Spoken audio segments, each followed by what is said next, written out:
Good afternoon, everyone. Today's presentation is entitled, Can OpenAI's Sora Generate Pixar's Toy Story? I'm going to share my slides. Here we go.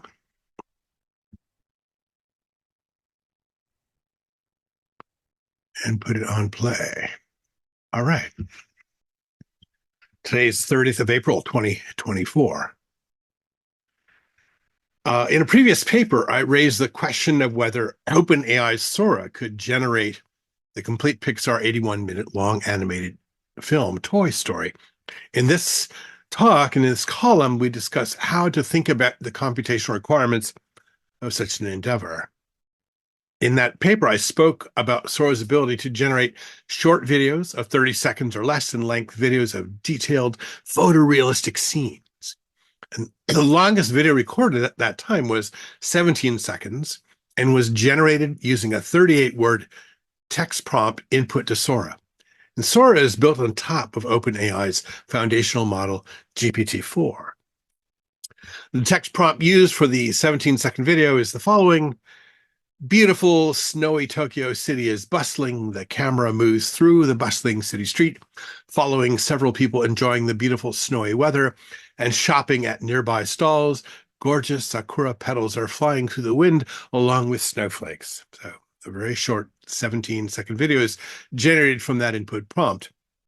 At the time of writing, I suggested that I would be more impressed if we could hand Sora the text prompt that would generate the complete computer-generated Pixar film Toy Story, an 81-minute long film. And before we go into that, we need to analyze what we can get out of the Tokyo scene video. So this is the outline for the paper, and you'll see as we go through this how this plays out. So how much time did Sora require to generate the 17-second Tokyo scene video? In this paper, too, by Levi, the researchers I spoke to won't say how long it takes to render all that video, but when pressed, they described it as more in the going out for a burrito ballpark than taking a few days off. In the handpicked examples I saw are to be believed, the effort is worth it. So that's all we got. So I'm thinking 30 to 45 minutes of computation for the 17-second video of the Tokyo scene, depending on how far away the burrito restaurant is and the length of time required for consumption. And I'm going to use 45 minutes for the creation of the 17-second Tokyo scene video. Another thing is that is important is to note that there is no real story in the Tokyo scene video. It's just a brief walk down a block of virtual terrain. This means that when we create the input prompt for Toy Story, we need to include prompt information for the 3D world of Toy Story, plus the actual script for the story. In reference 5, there is a very nice discussion on computational performance of NVIDIA's A100 GPU. And I'll read it to you. It goes, another source claims that a single NVIDIA A100 GPU can run a 3 billion parameter model in about 6 milliseconds. Considering this speed as the reference point, a single NVIDIA A100 GPU could take 350 milliseconds to print out just a single word on ChatGPT. Since the latest version, ChatGPT 3.5, has over 175 billion parameters, it will need around 5 A100 GPUs to perform the necessary action to get an output for a single query. The average number of at least 8 A100 GPUs is derived from after taking ChatGPT's capability of outputting around 15 to 20 words per second. So it's not super fast. Now, the A100 GPU we'll list that as 1X. Came out in 2021 and has been replaced by the H100 AI GPU, which is 11 times the speed of the A100, 11X. The H200 AI GPU is 18X, the A100, and now the Blackwell B100 is 44X, and it's about $30,000 to $40,000. But the A100 is still widely used for large language models, primarily because the A100 was very expensive, about $10,000 for one, and the serious users of these have purchased tens of thousands, some 20,000 or more A100s. And you can kind of see where these different processors built by NVIDIA rate. So we're going to talk about the A100 and the B100 with respect to creating Pixar's Toy Story. So we're going to assume that the Tokyo scene video was computed on A100 NVIDIA hardware. If we had the ability to recompute it using B100 at 44x the speed, then we would see the Tokyo scene video come out in just over 1 minute of time, not enough time to go out for a burrito. So now Toy Story is an 81-minute long film, 4,860 seconds, and we can do a rough computation on how many words minimum we need for the Toy Story input prompt to the GPT model. If we take 4,860 seconds and divide it by 17 seconds, that's 286 times more words required of the Tokyo scene video, and then multiply that 286 by the 38 words of the Tokyo scene video, we then get 10,868 words minimum for the input prompt we need to give to the GPT model. If we run this on A100 hardware, this would be 286 times 45 minutes of computation required, or 12,870 minutes, or 214.5 hours for this minimum input prompt for Toy Story. If we run this on B100 hardware 44 times faster, then this is 292.5 minutes, or 4.875 hours, somewhat more tractable. And this mind map will show you exactly how all these computations were carried out, and you'll go on from there. So Toy Story, the screenplay for Toy Story is actually online and can be downloaded. It's reference 11 in the paper. That screenplay has 21,455 words in it, according to Microsoft Word. So we are not too far off, but the screenplay just tells the story, and probably not enough description to actually get the art style we all love in the actual film. If we use that screenplay as the basis for similar computations to those performed above, and again utilize A100 hardware, the computation time is 25,425 minutes, or 423.75 hours. And when the computer graphics field of radiosity was first starting out, radiosity had similar computation time requirements. They called it geological time in honor of how slow things move in that sphere of endeavor. And most people are not interested in geological time problems.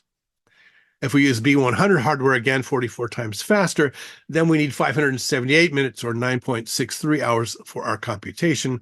So this is not burrito time, but run this, go home and sleep and come back tomorrow time. And that is just to get one run of the video. And I'm assuming that every single tweak we want to make or test, that is what we would have to do. And remember, I said something about art style needing to be specified, and that is not in my computation. So it's actually takes a lot longer. All right, Disney, Pixar Toy Story, not just Pixar Toy Story. Got it.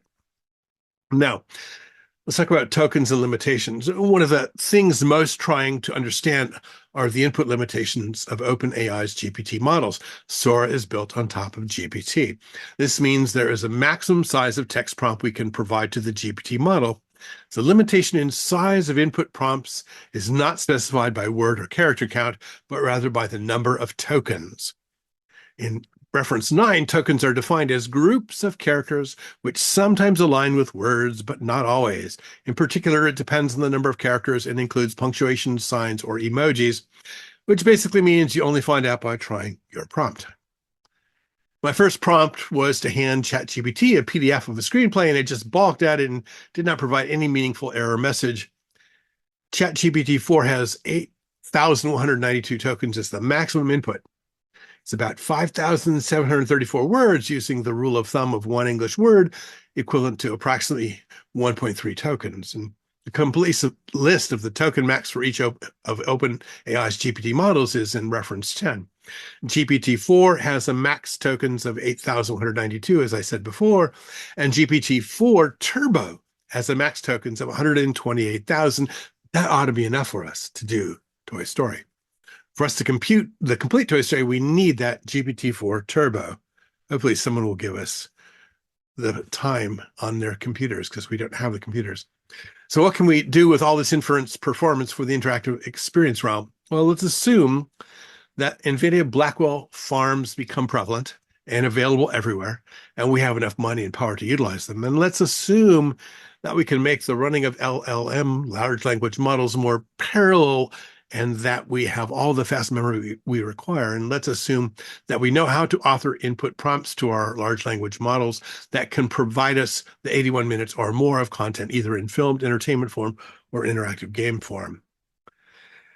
Maybe we can create films or episodes of shows where we can name the characters and have them look like family members or other actors, virtual or animated, that are also beloved. I know my granddaughter would love to be able to put herself into a show like Bluey and would maybe even like to specify the storyline or part of the storyline. We're not far away from the ability to make this happen. It just might be expensive in terms of inference compute power, ICP. For commercial film production, this may not be a problem as long as the films being made are blockbuster audience size and can be paid for by tickets sold. For interactive use, we need to be producing 60 to 90 to 120 frames per second of animated content. We need those worlds produced to be interactive, such that we can reach out and touch 3D objects. The inference computation required is much larger than that required for film and show production. The additional thing to think about is that large computation infrastructure is not in someone's home, but off on the internet in a server facility somewhere. And this means that the delivery of real-time interactive worlds will have networking requirements and networking problems similar to those of Google's Stadia. We're not close to utilizing generative AI models in interactive fashion unless those model computations are inside of the device we are playing on. Maybe if Apple ever figures out how to get into the AI business, we will see this inside of their iPhones and iPads as they have the right processor architecture for something like a small language model, an SLM. Maybe one of my next columns will be about the importance of networking for the interactive game space, and perhaps a column on how to draft meaningful input text prompts for processing by large language models like Sora. Although, again, I've got to beg someone to send me the computation time so we can actually test out, can we do Pixar? Here's the references, and these are all available online. And I'll just kind of go through them quickly, and you can pause the video and check them out if you want. And I wish to thank all of the generative AI researchers that are connected to me on LinkedIn and Facebook. Their online presences, commentaries, and latest published papers are greatly appreciated, and I read them all.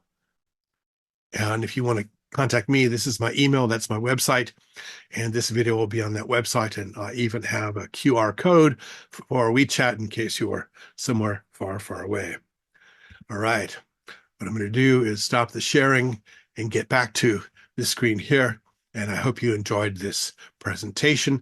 This paper will come out, let's see, we are just about to hit May 1st tomorrow, which means that this will come out July 1st, a long time from now. So I do the videos early so that you can watch it now and come back and respond to it quicker than it comes out actually in IEEE Computer. I'll put both of these on my website, on mikezyda.com, in the IEEE link if you want to get it. Right now, the draft paper is there. I'll put this video out as soon as it's completed. Anyway, have a great day. This has been the IEEE Games column, and great to see you.